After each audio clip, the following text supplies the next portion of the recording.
Hello everyone, आई professor Kamlesh ढोने। और आज जो मैं आपके लिए लेकर आया हूँ, एक और लेटेस्ट प्रॉब्लम लेकर आया हूँ जो पर्ट से रिलेटेड ही प्रॉब्लम है। और ये जो प्रॉब्लम है आपको आपकी स्क्रीन पर शो हो रही है।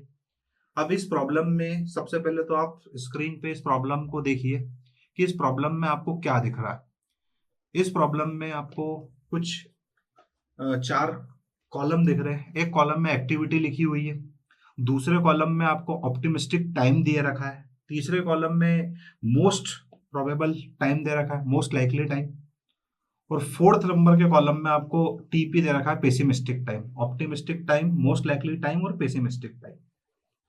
अब सबसे पहले तो मैं प्रॉब्लम को रीड कर दूं, जिसमें आपको 1 से 2 एक्टिविटी, 1 से 3, 2 से 4, 3 से 4, 4 से 5 और 3 से 5, और हर एक्टिविटी के तीन तीन टाइम दे रखे हैं। मतलब ये पर्ट की प्रॉब्लम है, क्योंकि हर एक्टिविटी के जो तीन टाइम होते हैं वो पर्ट मेथड में होते हैं। ठीक है, हर एक एक्टिविटी के 3 टाइम होते हैं, जिसको ऑप्टिमिस्टिक टाइम, पेसिमिस्टिक टाइम और मोस्ट लाइकली टाइम। एक मिनिमम टाइम होता है ऑप्टिमिस्टिक, एक मैक्सिमम टाइम होता है पेसिमिस्टिक, और एक मोस्ट लाइकली टाइम होता है, जो कि आइडियल टाइम होता है इन दोनों के बीच का। ना मिनिमम होता है ना मैक्सिमम होता है। अब इसमें आपको सबसे पहले स्क्रीन पे एक और चीज ये दिख रही है कि आपको इसमें क्या क्या चीजें ड्रॉ करनी है, मतलब क्या क्या चीजें फाइंड करनी है। तो आपके स्क्रीन पे ये शो हो रहा है कि आपको इसमें 5 चीजें फाइंड करने का बोला है उन्होंने। तो सबसे पहली जो चीज बोली है कि आपको इस क्वेश्चन को देख के आपको नेटवर्क डायग्राम बनाना। अभी तक ये होता था कि आपको डायग्राम दिया रहता था, पर इस बार आपको अपनी कमांड को फॉलो करके, जो कि क्वेश्चंस में दी हुई है, सबसे पहले ही काम है कि आपको अब डायग्राम खुद बनाना है पढ़कर। ठीक है, और सेकंड नंबर में क्या पूछा है मैं आपको ये बता दूं कि पहले उसने पूछी क्या क्या चीजें। फर्स्ट में तो डायग्राम पूछा है, डायग्राम बनाना है। सेकंड नंबर में ये पूछा है फाइंड द एक्सपेक्टेड ड्यूरेशन। आपको ड्यूरेशन बतानी है। क्या बतानी है? जो भी एक्सपेक्टेड ड्यूरेशन है, मतलब आप तीन टाइम का, हर एक्टिविटी के जो तीन टाइम दे रहे हैं उसको एक टाइम में कन्वर्ट करोगे। ठीक है, जिसे हम एक्सपेक्टेड कंप्लीशन टाइम बता बोलते हैं। तो आपको उससे वो चीजें बतानी है। हर एक एक्टिविटी के जो तीन टाइम दे रखे हैं उसको एक सिंगल टाइम में आपको कन्वर्ट करना है। तो सेकंड नंबर की चीज ये पूछी है आपसे, है ना। इसको एक्सपेक्टेड कंप्लीशन टाइम भी बोल सकते हैं या एक्सपेक्टेड ड्यूरेशन भी बोल सकते हैं। और इसके अलावा आपको वेरिएंस पूछा है हर एक इवेंट का। बहुत अच्छे से समझिएगा इस क्वेश्चन को। आपसे वेरिएंस पूछा है, हर एक एक इवेंट का वेरिएंस निकालना है। और वेरिएंस क्या होता है? तो स्टैंडर्ड डिविएशन का जो स्क्वायर करोगे तो वो क्या हो जाएगा? वेरिएंस हो जाएगा। थर्ड नंबर में आपसे ये पूछा है कि आपको टी और टीएल निकालना है। क्या पूछा है? टी और टीएल, यही था, कैलकुलेट द टी और टीएल। मतलब टी का मतलब क्या होता है? Earliest expected event time. और टीएल का मतलब क्या होता है? Latest allowable occurrence time for each event. ये निकालना है। फोर्थ नंबर में आपको क्या फाइंड करना है? Determine the expected duration. आपको एक्सपेक्टेड ड्यूरेशन बताना है। तो ये जो एक्सपेक्टेड ड्यूरेशन है, ये कैसे पता चलेगी आप लोगों को? एक्सपेक्टेड ड्यूरेशन अगर आपको प्रोजेक्ट की बताना है तो पहले आपको क्रिटिकल पाथ निकालना पड़ेगा। उस क्रिटिकल पाथ से ही आप उसकी एक्सपेक्टेड ड्यूरेशन बता पाएंगे। और इसके अलावा फिफ्थ नंबर में उसने आपसे पूछा है कि आपको फिर से वेरिएंस। अब आपको ऐसा कंफ्यूजन हो रहा होगा कि वेरिएंस तो एक बार पूछ चुका है वो, फिर से वेरिएंस क्यों पूछ रहा है? फिर से पढ़िए कि फिफ्थ नंबर के पॉइंट में क्या लिखा हुआ है। फिफ्थ नंबर के पॉइंट में ये लिखा हुआ है find the variance and the standard deviation. दोनों चीजें पूछी है of the entire project. Second number वाले पॉइंट में उन्होंने वेरिएंस सिर्फ हर इवेंट का पूछा है, और यहां पर उसने वेरिएंस और स्टैंडर्ड डिविएशन एंटायर प्रोजेक्ट का पूछा है। तो आई थिंक इस प्रॉब्लम में हर चीज कवर है पार्ट की, और आपको बहुत सारी चीजें सीखने का मौका मिलेगा। तो चलिए हम अब इसके सॉल्यूशन की शुरुआत करते हैं। एक एक करके हम इसकी पांचों चीजों को फाइंड करेंगे। सबसे पहले उसने नेटवर्क डायग्राम आपको ड्रॉ करने का बोला है। तो नेटवर्क डायग्राम ड्रॉ करने के लिए जो क्वेश्चन आपकी स्क्रीन पे शो हो रहा है उसको देखना आपको, और उसके हिसाब से आपको ये नेटवर्क डायग्राम ड्रॉ करना है। तो क्या दिख रहा है आपको, देखिए सबसे पहले आपको दिख रही है एक्टिविटी 1 से 2। देखिए अब हम इसको ड्रॉ करते हैं तो आपको दिख रहा है एक्टिविटी। देखिए सबसे पहली चीज जो हम निकाल रहे हैं नेटवर्क डायग्राम, क्या फाइंड कर रहे हैं, क्वेश्चन का सॉल्यूशन है, और हम फर्स्ट नंबर की जो चीज है हम बनाने जा रहे हैं नेटवर्क डायग्राम। ठीक है, तो आप बस टेबल को देखते रहिए जो आपकी स्क्रीन पे शो हो रही है, उससे आप नेटवर्क डायग्राम बना सकते हैं। ये देखिए ये बनाया आपने सबसे पहले, और चूंकि ये क्या लिखी हुई है, ये एक्टिविटी लिखी हुई है। ठीक है, क्या लिखी हुई है, एक्टिविटी के टर्म में दे रखा है इसने, पर हो सकता है देखो ये इवेंट की टर्म होगी, एक्टिविटी की टर्म नहीं होगी, कि क्वेश्चन में भी कुछ मिस्टेक्स रहती है। ये देखिए तो बाय मिस्टेक वहां पे एक्टिविटी लिखी हुई है पर वो इवेंट होना चाहिए। चलिए तो ये 1 से आप किधर जा रहे हैं, 2 की तरफ। ये देखिए डायग्राम कोशिश करिए बनाने की, ये 1 से 2, फिर उसके बाद आप जा रहे हैं 1 से 3 की तरफ, ये रहा 1 से 3, फिर आप जा रहे हैं 2 से 4 और 3 से 4 की तरफ। तो आपको 2 से 4 और 3 से 4 की तरफ जाना है। तो ये देखिए ये रहा 4, ये 2 से 4 और ये हो गया आपका 3 से 4। ठीक है, फिर आगे बढ़िए क्वेश्चन में जो दे रखा है, जो इवेंट के बारे में जानकारी दे रखी है। तो 1 से 2 हो गया, 1 से 3 हो गया, 2 से 4 हो गया, 3 से 4 हो गया। अब 4 से एक दे रखा है 5 और 3 से भी दे रखा है आपको 5। तो आप चाहे तो इसको कनेक्ट कर सकते हैं। ये रहा 5 जो 3 से भी कनेक्टेड है और 4 से भी कनेक्टेड है। ये बन गई आपकी प्रॉब्लम। ठीक है, तो ये आपका पहला सोल्यूशन है जो आपकी स्क्रीन पे जो दिख रहा है कि draw the network diagram first number में, वो हमने बनाया है। ये रहा आपका नेटवर्क डायग्राम। अब इस नेटवर्क डायग्राम में आप खुद देखिए कि ये है एक्टिविटी ए, कुछ भी नाम दे सकते हो, ये है एक्टिविटी बी, एक्टिविटी सी, एक्टिविटी डी, एक्टिविटी ई और एक्टिविटी एफ। ठीक है, एक्चुअली में जो क्वेश्चन है, क्वेश्चन में उसने एक्टिविटी के नाम से फर्स्ट कॉलम दे रखा है, वो एक्टिविटी नहीं है, वो इवेंट है। वो बाय मिस्टेक या बाय प्रिंट मिस्टेक ऐसा लिखा है। ठीक है, पर हम उसको रिफाइन करके कर रहे हैं। चलिए अब हमें हर एक एक्टिविटी के 3-3 टाइम दे रहेगा, तो हम इसको ऐसा लिख लेते हैं शॉर्ट एंड स्वीट में। पहली एक्टिविटी 1 से 2 का 2, 5 और 14। फिर जो दूसरी एक्टिविटी 1 से 3 ये दे रखा 3, 12 और 21। फिर तीसरी वाली जो 2 से 4 वाली थी उसमें आपको दे रखा है 5, 14 और 17। और फिर जो थर्ड से फोर्थ 2, 5 और 8।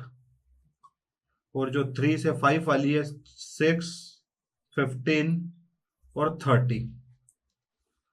और जो 4 से 5 वाली है 1, 4, 7। ये देखिए एक 1 है, एक 4 है और एक 7 है। तो ये इस टाइप से दे रखा है। चलिए तो ये अपन ने जो बनाया है ये नेटवर्क डायग्राम है। तो उसका पहला जो उसने पहली जो चीज पूछी है वो कंप्लीट हो गई है। अब हम सेकंड नंबर की चीज की तरफ बढ़ रहे हैं कि उसने आपसे क्या पूछा है। फर्स्ट के बाद सेकंड नंबर में उसने आपसे पूछा है कि आपको एक्सपेक्टेड ड्यूरेशन और वेरिएंस निकालना है हर एक इवेंट का। हम उसकी एक एक चीज को क्लियर करने की कोशिश करेंगे। तो उसको हम किस तरीके से कोशिश करें ताकि हमें कंफ्यूजन भी ना हो और हम आसानी से सारी चीजों को निकाल दें। तो देखिए आसानी से सारी चीजों को निकालना है तो आप चाहो तो जो सेकंड नंबर का जो उसने पॉइंट पूछा है, अब देखिए उसने बहुत सारी चीजें पूछी है तो मैं अब इसको टेबल में भी कर सकता हूँ बिल्कुल। अगर आपको यहाँ नहीं लिखना हो तो आप टेबल में इसको किस तरीके से करेंगे, ये देखिए आप एक टेबल बना सकते हैं। एक तरफ लिख लो एक्टिविटी, जो भी एक्टिविटी की आप बात कर रहे हो, टेबल में भी ये बहुत आसान पड़ेगा आपको। इसके बाद एक्टिविटी के बाद जो भी आपको कौन कौन सी एक्टिविटी है, यहाँ पे एक्टिविटी लिखा हुआ है। ये एक्चुअली में इसको एक्टिविटी, ये इवेंट है जो 1 से 2 है जो दे रखा है इसने, और ये जो 1 से 3 है ये इवेंट है जो टर्म दे रखी ना उसने। पर हमने और एक्टिविटी को हमने क्या कंसिडर कर रखा है, ABCD, ठीक है। तो मैं इसको ऐसा लिख सकता हूं कि देखो ये 1 से 2 जो इवेंट है इसको मैं ए लिख देता हूँ, एक्टिविटी ए है, इवेंट 1 से 2 है। फिर इसके बाद 1 से 3 इसे मैं बी लिख रहा हूँ आपके समझने के लिए। फिर ये सी क्या है आपका, 2 से 4 ये सी है। इसके बाद फिर 3 से 4 ये कौन है आपका, ये है डी है, ये देखिए। इसके बाद 3 से 4 के बाद एक 4 से 5 है और एक 3 से 5 है, तो ये 4 से 5 पहले लिख देता हूँ, कोई फर्क नहीं पड़ता, ई। और एक लास्ट में और एक और बच रहा है जिसे हम बोल रहे हैं 3 से 5, इसे मैं बोल रहा हूँ एफ, ठीक है। जो भी मैंने नाम दे रखे कोई फर्क नहीं पड़ता, आप तो देखिए और आसान हो जाएगा आपको। वहां निकालने के बजाय मैं ये क्वेश्चन में एक टेबल, ये देखो पहले आपको टी ही निकालना है, expected completion time of any activity. और ये जो फॉर्मूला था, फॉर्मूला मैंने आपको बता रखा है, कौन सा फॉर्मूला चलता है इसमें हर बार बताता हूँ, optimistic time most likely time pessimistic time divide by 6। इस फॉर्मूले का यूज करके आप सारी वैल्यू निकाल सकते हैं। ये देखिए 2, 5 और 14 आप इसमें पुट करिए। आप जैसे इसमें पुट करेंगे ये देखिए ना, ऑप्टिमिस्टिक मतलब मिनिमम वैल्यू, पेसिमिस्टिक मतलब मैक्सिमम वैल्यू, और टीएल मतलब मोस्ट लाइकली मतलब इन दोनों के बीच की, मिनिमम और मैक्सिमम के बीच की वैल्यू। जब आप ये वैल्यू यहाँ पर पुट करेंगे तो ये जो आंसर है लगभग आ रहा 6। मैं एक करके दिखा देता हूँ अगर आपको कंफ्यूजन है तो। देखो ये T02 है, फिर 4 के साथ बीच वाली वैल्यू डालो, मतलब जो ना तो मैक्सिमम है ना मिनिमम है, और इधर मैक्सिमम डालो 14 डिवाइड बाय 6, इसको सॉल्व करो, ये 20 हो गया और ये 18 हो गया। कितना हो रहा है आपके पास, ये सॉरी ये 16 हो गया और ये 20 हो गया, तो 20 और 16 कितना हो गया 36। 36 डिवाइड बाय 6 कितना हो गया 6। ऐसे ही आपको ये सारी वैल्यू फाइंड करनी है। अब 1 से 3 वाले की निकाल लो, यही है 1 से 3 वाला, तो इसकी आ रही है 12। अब आप सारी निकालिएगा, मैं तो सिर्फ डायरेक्ट लिख रहा हूँ। 2 से 4 ये रहा, 2 से 4 ये वैल्यू यहाँ पुट करिएगा, तो 2 से 4 की आ रही है 13। देन 3 से 4 इसकी जब आप निकालेंगे तो ये आ रही है 5। फिर 4 से 5 का जब आप निकालेंगे तो ये आ रहा है 4, और इसके बाद जब आप 3 से 5 का निकालेंगे तो ये आ रहा है आपका 16। तो इस तरीके से ये देखिए 4 से 5 का जो 3 से 5 का जो आ रहा है 16, वो इसलिए हाई आ रहा है क्योंकि यहाँ पे वैल्यू भी 6, 15, 13 दे रखी है, ठीक है। ये मिनिमम, ये मैक्सिमम और ये बीच वाली मोस्ट लाइकली, ठीक है। देखिए अब इसमें अब स्टैंडर्ड डिविएशन निकालना आपको। अब स्टैंडर्ड डिविएशन का फार्मूला क्या होता है, TP minus T0 divide by 6, यही है। यहां से आप स्टैंडर्ड डिविएशन फाइंड कर सकते हो। देखो एक निकाल के बता देता हूं मैं, ये टीपी है, ये T0 है, इसमें से इसको माइनस करो और डिवाइड बाय 6 कर दो। ये देखो मैं एक निकाल के बता देता हूँ पहले वाले की, 1 से 2 की। 14 माइनस 2 डिवाइड बाय 6, तो 12 बाय 6, ये भी कितना आ गया 12 बाय 6। जब आप करोगे तो ये 2 आ गया। अब ऐसे के वैसे ही सारे आप निकालिए। देखो 21 माइनस 3, 21 में से अगर आप 3 को माइनस करोगे तो 18 आ रहा है। 18 बाय 6 करो तो ये 3 आ रहा है। फिर सेम 2 से 4 वाला निकाल लो। देखो ना 17 में से 5 गया तो 12, और 12 बाय 6 करोगे तो कितना आ रहा है, जो 2 से 4 का है ये देखो 17, 17 में से अगर आपने 5 माइनस करा तो ये 12 हो रहा है, और 12 बाय जब आप 6 करोगे तो ये कितना आ रहा है आपके पास, ये आ रहा है 2, ठीक है। 3 से 4 वाला देखिए 8 में से 2 गया तो 6, 6 बाय 6 कितना हो रहा है, ये हो रहा है 1 हो रहा है। इसके बाद 4 से 5 वाला देखिए 7 माइनस 1, 6, 6 डिवाइडेड बाय 6, इस फॉर्मूले में वैल्यू डालना है, ये भी 1 आ रहा है। इसके बाद ये वाला देखिए 30 में से 6 गया तो 24, 24 डिवाइडेड बाय 4 करोगे आप लोग, देखो ना 30 में से 6 गया तो कितना हो रहा है आपके पास 24 डिवाइडेड बाय 6, तो ये 4, ये आ गया आपके पास स्टैंडर्ड डिविएशन। अब मैं ये सारी चीजें, मैं पिछले वीडियोस में आप देखिएगा मैंने सारी चीजें नीचे ही निकाली थी, ये टाइम फिर स्टैंडर्ड डिविएशन बाद में, पर इस क्वेश्चन में मैंने इसको एक टेबल फॉर्म में बता दिया आपको, क्योंकि इसमें काफी सारी चीजें पूछी गई है जो आपको क्वेश्चन स्क्रीन पे शो हो रहा है। तो अब देखिए ये निकालने के बाद अब आपको मालूम है ये जो था स्टैंडर्ड डिविएशन था। अब इसका अगर हम स्क्वायर करते हैं तो उसे देखो, इसका नाम जो है इसे हम कहते हैं स्टैंडर्ड डिविएशन। आपके लिए लिख भी दिया है मैंने ताकि कोई कंफ्यूजन ना हो। अच्छा, जब हम इसका स्क्वायर करते हैं तो आपको पता है इसके स्क्वायर को हम लोग क्या कहते हैं, वेरिएंस। इस लाइन के लिए मैंने ये सारी चीजें आपको टेबल में शो करके बताई। और ये क्या था, एक्सपेक्टेड कंप्लीशन टाइम। क्या था, एक्सपेक्टेड कंप्लीशन टाइम, ठीक है, of each activity. Her activity को कंप्लीट होने में कितना टाइम लगता है। और ये जो फॉर्मूला है, मतलब 50% प्रोबेबिलिटी रहती है कि हाँ ये एक्टिविटी कंप्लीट हो जाएगी। 100% गारंटी भी नहीं रहती है बिल्कुल, ठीक है, क्योंकि फुल्ली प्रोबेबिलिटी बेस्ड है ये तो, पर्ड मेथड। और मैंने आपको बताया था अनसर्टेनिटी इन्वॉल्व है। अब देखिए, तो अब हमारे क्वेश्चन नंबर 2 का आंसर मिलने का टाइम आ गया है। जो उसने बोला था कि फाइंड द एक्सपेक्टेड ड्यूरेशन या एक्सपेक्टेड कंप्लीशन टाइम निकालो, वो निकाल लिया हर एक इवेंट का, ठीक है। और आप ये 1 से 2, जो 1 से 3, 2 से 4, 3 से 4, 4 से 5 ये बता दिया है, ठीक है। अब आप खुद देखिए कि बस अब इसका स्क्वायर कर लीजिए। आपको वेरिएंस भी निकालना ना हर एक इवेंट का। तो देखो 2 का स्क्वायर 4, 3 का स्क्वायर कितना हो गया है आपका, ये हो गया 9, 2 का स्क्वायर 4, 1 का स्क्वायर 1, 1 का स्क्वायर 1, 4 का स्क्वायर कितना हो गया 16। चलिए, तो यहाँ पे अपना जो सेकंड नंबर की जो चीज है, जो उसमें पूछा गया था कि टी निकालिए हर एक एक्टिविटी का, जो भी दे रखा है देखो ना, सबका निकाल लिया हमने, 1 से 2 का, 1 से 3 का, सबके इंडिविजुअल निकले हुए। और क्या पूछा था उसने, और पूछा था उसने वेरिएंस निकालिए, तो हमने इंडिविजुअल देखिए सबके वेरिएंस निकाल दिए। अब समझ में आया कि मैंने ऐसे टेबल में क्यों करा।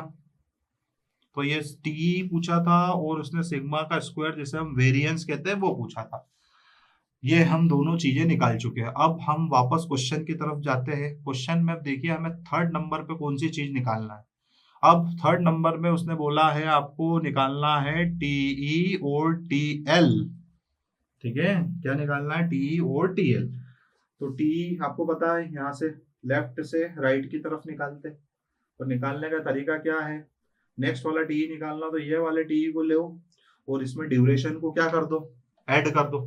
जो भी अपनी जो ड्यूरेशन निकली, मैंने ये सारी चीजें इसीलिए इसमें निकाली क्योंकि वेरिएंस भी आपको दिख जाएगा। चलो, ये जो वैल्यू थी ये यहाँ लिख देते हैं अपन, क्योंकि अब यहाँ पर अपने को काम पड़ने वाला है। कितनी है वैल्यू है, ये वैल्यू है 6। यहाँ लिख देता हूँ मैं टी की वैल्यू, यहाँ ब्रैकेट में लिख देता हूँ। ये 6 आई है। ये कितनी आई है, ये 12 आई है, बी 12 है, सी कितना है 13 है ना, डी कितना है 5 है। ये वैल्यू अभी लगेगी ना मुझे निकालने के लिए, है ना। डी है आपका 5, ई कितना है आपका 4, और एफ कितना है आपका 16। चलिए, अब हम उसके तीसरे, हमने पहले नंबर वाला जवाब दे दिया है, हमने दूसरे नंबर वाला जवाब दे दिया है ये टेबल के थ्रू।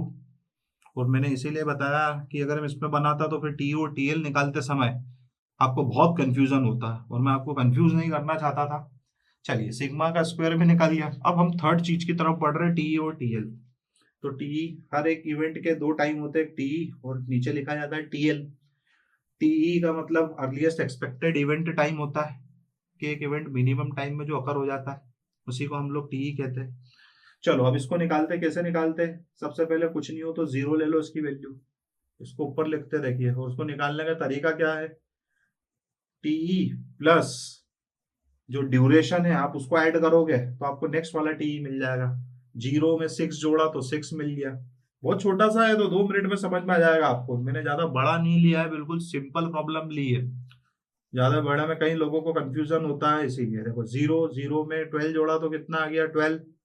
अब ये 6 है, 6 में आप देखो, 6 में आप 13 जोड़िए तो ये हो जाएगा 19। ये 12 है, 12 में 5 जोड़िए तो होता है 17। अब मैंने आपको बताया था कि मिनिमम वाली वैल्यू कट जाती है, ठीक है, मिनिमम वाली वैल्यू कट जाती है, तो यहाँ पर आ गया 19। अब देखो एक एरो यहाँ पर भी जा रहा है और इसका भी एक एरो, तो यहाँ पे टी की दो वैल्यू आएगी। कौन सी दो वैल्यू आएगी, ये 19 है, 19 और 4 कितना हो गया आपका 23। और इधर देखिए ये कितना है आपका, ये 12 है और 16 है, 12 और 16 होता है 28, तो ये वैल्यू कट गई। 28, मतलब यहाँ से आपको ये पता चल गया कि ये जो प्रोजेक्ट है कितने इसमें कंप्लीट होगा, 28 डेज में, अगर ये डेज में दिया हो तो। और अगर ये मंथ में अपने क्वेश्चन में देख लीजिएगा डेज में दे रखा है, तो ये प्रोजेक्ट आपका 28 डेज में कंप्लीट हो जाएगा। ये पता चल गया ना आप लोगों को। अब टीई के बाद हमें इसमें से वो भी निकालना है, क्रिटिकल इवेंट, ये भी निकालना है हमें, क्रिटिकल पाथ। तो पहले टीएल निकाल लीजिए। अभी तो ये 28 है, तो ये 28। अब टीएल को हमेशा नीचे लिखा जाता है, लेटेस्ट अलाउेबल अकरेंस टाइम। ये मैक्सिमम टाइम है, ठीक है, एक इवेंट को लगता है कंप्लीट होने में, और without affecting the scheduled completion time of the project, बिना डिले करे हुए, ठीक है, उसे हम टीएल कहते हैं। इसे हम हमेशा राइट से लेफ्ट की तरफ निकालते हैं। और यहाँ पर जैसे हम मैक्सिमम वैल्यू लेकर चल रहे थे टीई के टाइम पे, यहाँ पर मिनिमम वैल्यू लेकर चलेंगे। यहाँ पर प्लस कर रहे थे तो यहाँ पर माइनस करेंगे। चलिए, ये 28 है, 28 में से 16 को माइनस करो, क्या आ रहा है, 28 में से जैसे ही मैंने 16 को माइनस करा तो मेरे पास कितना आया, 12 आ गया। ये 28 है, नीचे की वैल्यू देखो, 28 में से 4 माइनस करो तो ये कितना आ गया, ये आ गया आपके पास 24। चलिए, 24 में से 5 माइनस करिए तो ये कितना आ रहा है, 19। बड़ी वाली वैल्यू यहाँ पे कट जाती, बताया था आपको, ऊपर छोटी घटती थी, नीचे बड़ी घटती है। ये 24 है, 24 में से 13 को माइनस करिए तो 13 गया तो आपके पास कितना बचा है, 11। यहाँ देखिए, अब सबसे लास्ट वाले पॉइंट पे पहुंच चुके हैं हम। 11 में से 6 गया तो कितना बचा, 5। ये 12 है, 12 में से 12 गया तो 0, बड़ी वाली वैल्यू कट गई, देखो आ गया। तो ये हमारी थर्ड वाली रिक्वायरमेंट कंप्लीट होती है कि हमने इस पूरे नेटवर्क के टी और टीएल फाइंड कर लिए हैं, ठीक है। अब उसके फोर्थ नंबर की रिक्वायरमेंट कंप्लीट करना है, डिटरमाइन द एक्सपेक्टेड ड्यूरेशन। क्या बोला है उसने कि एक्सपेक्टेड ड्यूरेशन कितनी होगी ये निकालना है, यही हमारा फोर्थ नंबर का पॉइंट है। तो ये फोर्थ नंबर के पॉइंट के लिए देखिए, अब ये जो फोर्थ नंबर का पॉइंट है, तो इसके लिए मुझे क्या चीज चाहिए ताकि मैं वो सारी चीजें बता सकूं। तो देखिए, मतलब फोर्थ नंबर का पॉइंट मैं यहाँ लिखता हूँ कि फोर्थ नंबर का पॉइंट आपसे पूछ रहा है expected duration of the project की पूछ रहा है कि कितनी होना चाहिए, ठीक है। तो वो तो हमने यहीं से पता चल गई, ये आंसर तो सीधे आप यहाँ से लिख सकते हो कि एक्सपेक्टेड ड्यूरेशन कितनी है, 28 डेज, यही तो है। पर आपको इसमें क्रिटिकल पाथ भी बताना पड़ेगा, देखिए, क्योंकि उसने बोल रखा है क्या, क्रिटिकल पाथ, वेरिएंस और स्टैंडर्ड डिविएशन बोल रखा है। पर देखिए, मैं इसमें बताता हूँ, अब आप खुद देखिए, मैं निकालूंगा नहीं, बस टी और टीएल की वैल्यू देखिए, आपको जीरो स्लैक पता करना है, जीरो स्लैक। देखो, टी और टीएल की वैल्यू 0 है तो यहाँ पे एस 0 है, यहाँ पे 0 नहीं है, देख रहा है, यहाँ पे एस 0 है, यहाँ पर नहीं है, यहाँ पे 0 है। मतलब आपको पता है ना, मैं यहाँ नीचे लिख देता हूँ, एस की वैल्यू यहाँ 0 है, एस की वैल्यू देखो टीएल में से टी गया तो यहाँ 0 है, यहाँ नहीं है, यहाँ भी नहीं है, और यहाँ 0 है एस की वैल्यू, ये लो। तो आपको पता है ये कौन सा पाथ, ये जो है ये हो गया आपका क्रिटिकल पाथ। बिल्कुल छोटा सा, ये कोई ज्यादा बड़ा नहीं है।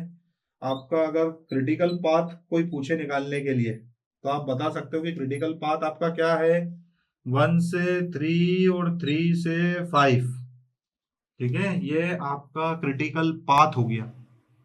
वैसे इस क्वेश्चन में पूछा नहीं गया, बाकी फिर भी हमने इतनी चीजें निकाली, जहां पे 0 स्लैक होगा वही क्रिटिकल पाथ होगा, तो हमने इतनी चीजें निकाली, तो हमने इसे भी निकाल दिया। देखो, फोर्थ नंबर के लिए ही बता रहा हूं मैं आपको। अब ये देखो, 1 से 3 का प्रोजेक्ट ड्यूरेशन कितना था, 12 दिन था।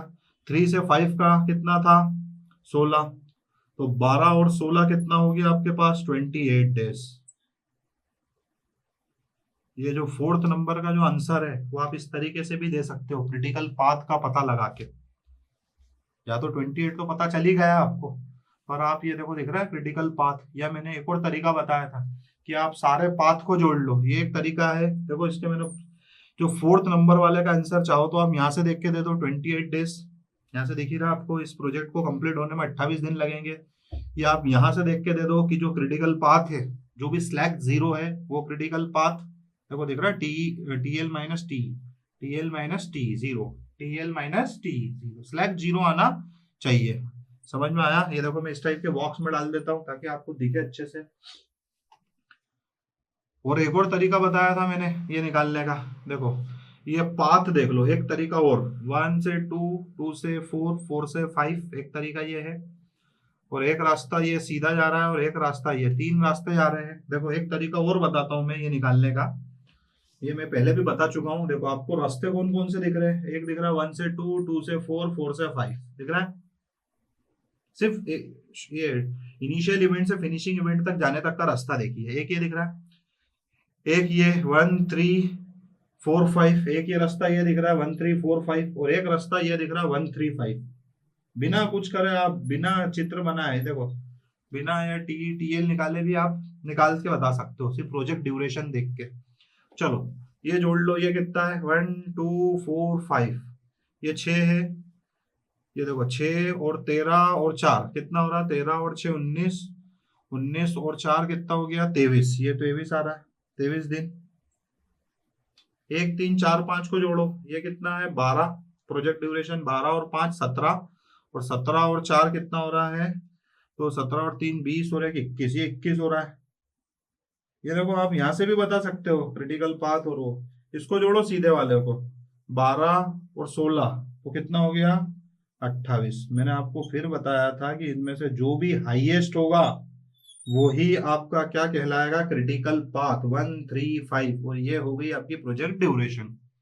तो मैंने 3 तरीके बताए, या तो डायरेक्ट लिख दो, या फिर स्लैक से चेक कर लो, या फिर क्या करो, सारी प्रोजेक्ट ड्यूरेशन को इनिशियल इवेंट से फिनिशिंग इवेंट तक पहुंचते हैं ना अपन, तो जितने पाथ हो रहे हैं उन पाथ के प्रोजेक्ट ड्यूरेशन को ऐड कर लो, तो आपका क्रिटिकल पाथ निकल जाएगा।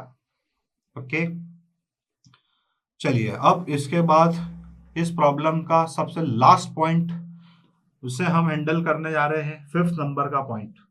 आपको बोला है कि एक बार फिर से वेरिएंस निकालो और स्टैंडर्ड डिविएशन भी निकालो, पर इस बार किसका, इंटायर प्रोजेक्ट का, पूरे प्रोजेक्ट का, इस बार इंडिविजुअल का नहीं चाहिए। तो देखो ये भी निकाल देंगे हम लोग, हमें एक हिंट मिल गई, हमें क्रिटिकल पाथ मिल गया, तो हम 2 मिनट में सारी चीजें निकाल देंगे, कोई डिफिकल्ट कुछ भी नहीं है इसके अंदर। अच्छा क्रिटिकल पाथ तो मिल गया है, अब आपको क्या निकालना है, आपको बोला है स्टैंडर्ड डिविएशन निकालो। तो देखो आप सीधे निकाल सकते हो, ज्यादा इसमें कंफ्यूजन की भी बात नहीं है। पहले आप देखो कहाँ है क्रिटिकल पाथ, 1 से 3 और 3 से 5, यही है। 1 से 3 का वेरिएंस ये रहा, 3 से 5 का वेरिएंस कहाँ है, ये रहा, यही है ना क्रिटिकल पाथ, इसी पे तो आएगा स्टैंडर्ड डिविएशन और वेरिएशन जो भी है, यही है। तो आपका वेरिएंस कितना हो गया है, तो वेरिएंस का जो आंसर है ये देखो मैं यहाँ निकाल रहा हूँ, आपके 4th नंबर वाले पॉइंट, 5th नंबर वाले पॉइंट का जवाब मैं यहाँ लिख रहा हूँ कि आपका जो वेरिएंस है, किसका वेरिएंस, ऑफ प्रोजेक्ट का, ऑफ इंटायर प्रोजेक्ट का। इंटायर प्रोजेक्ट में सारे वेरिएंस नहीं लेना, कई लोग क्या करते हैं सारे जोड़ देते हैं, नहीं, जहां पे क्रिटिकल पाथ आया है 1 3 5, तो 9 और 16, तो 9 और 16 हो गया आपका 25, ये पूरे इंटायर प्रोजेक्ट का, ये इंटायर प्रोजेक्ट का क्या निकला है, ये वेरिएंस निकला है। अब इसके अलावा उसने स्टैंडर्ड डिविएशन पूछा है, तो आप जानते हो जैसे वेरिएंस को हम लोग सिग्मा का स्क्वायर बोलते हैं, तो स्टैंडर्ड डिविएशन निकालना आपको, तो सिग्मा स्क्वायर अगर 25 है तो स्टैंडर्ड डिविएशन हम किसे कहते हैं, सिग्मा को, यही है। तो यहां से सिग्मा निकाल लो, ये देखो ये हुआ √25,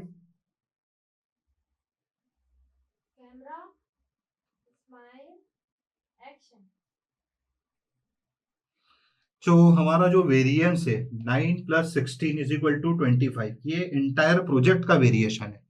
तो हमने वेरिएंस तो निकाल लिया, अब उसने स्टैंडर्ड डिविएशन पूछा है सिग्मा, जब सिग्मा स्क्वायर की वैल्यू आ गई तो हम सिग्मा की वैल्यू निकाल लेते हैं, तो हम सिग्मा की वैल्यू इस तरफ लिखते हैं, तो हमारा जो सिग्मा है, देखिए सिग्मा स्क्वायर अगर 25 है तो सिग्मा की वैल्यू कितनी हो जाएगी, स्क्वायर हटाओगे तो ये √ हो जाएगा, और जो 25 है उसका √5 होता है, तो ये 5 डेज आपका स्टैंडर्ड डिविएशन है।